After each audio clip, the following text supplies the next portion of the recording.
Good morning and welcome to this online seminar. My name is Dr. Chidi Okpalauba, your friend.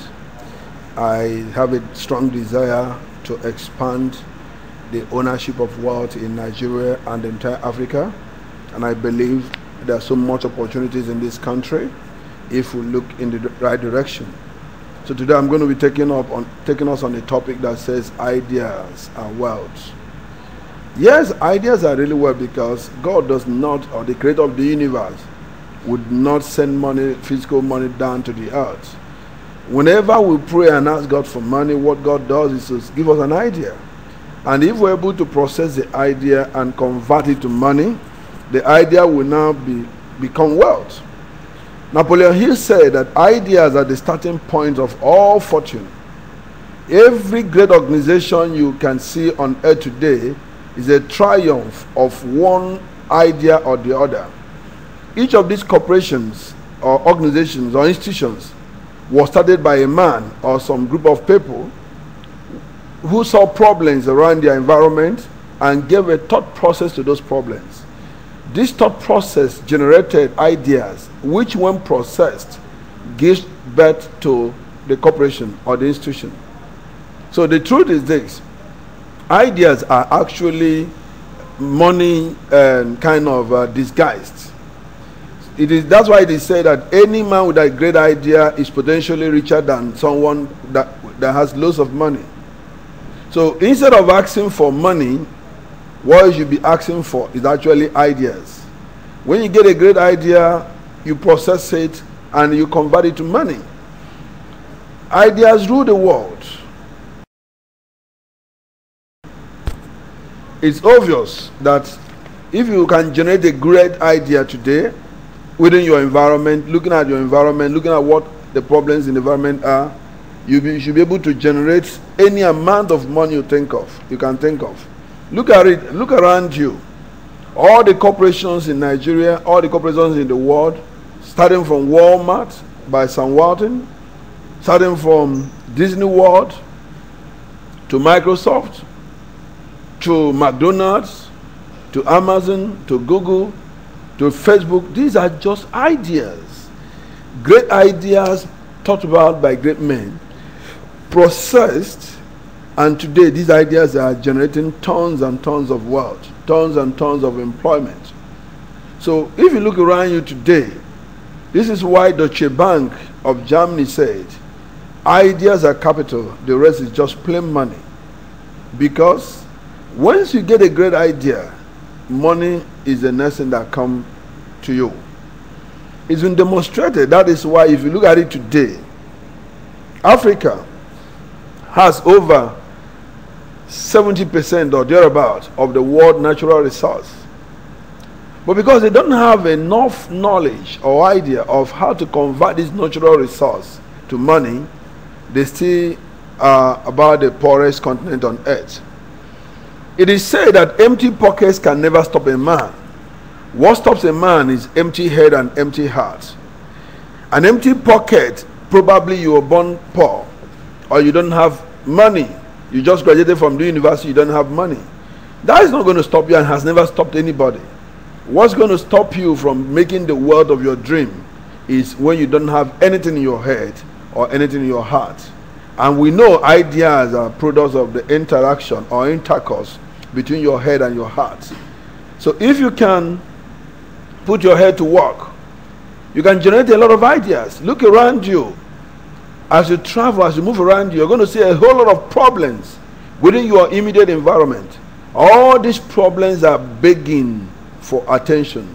They're begging for solution. They're begging for someone to come and solve them. And once you can get an idea to solve these problems, you are on your way to making great fortune. There is actually no great business that is not a triumph of an idea. Once you can generate a great idea, I can tell you, you're on your way to making great money. Now, let us look at between you and your ideas. Usually, great ideas are not usually accepted immediately. People bring it up. They don't usually look so good. They don't usually look so promising. You get a lot of people that will discourage and tell you, why do you think this is going to work? After all, when Disney World thought about Disney thought about Disney World, people told him it couldn't work. So many great men today, when they first of all thought about their ideas, they were never given a chance. They were told that this was never going to work.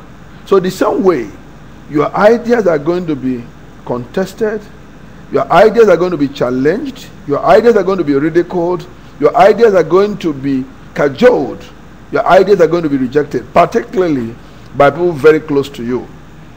So first thing, and very importantly, is this. When you get an idea, you must believe absolutely in your idea, irrespective of the world's opinion. Because in the school of world, majority does not usually carry the vote. It is who has a superior idea that carries the vote. Who has a superior plan that carries the vote. So you process your idea and find out if there are ways this idea could be converted to money.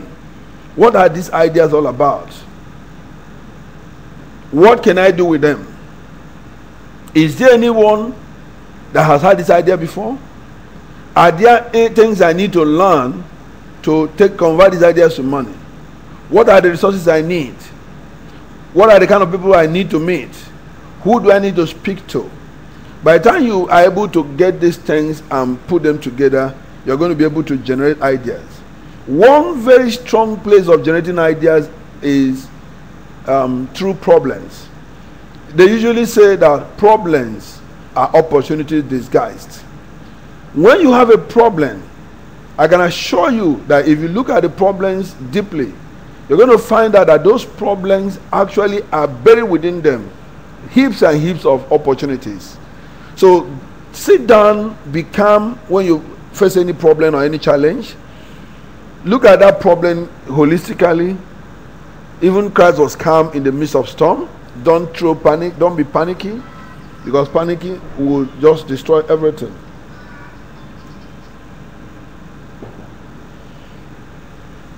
When you're calm, you begin to look at things more critically and more strategically, and then begin to ask yourself, what can I learn from this problem?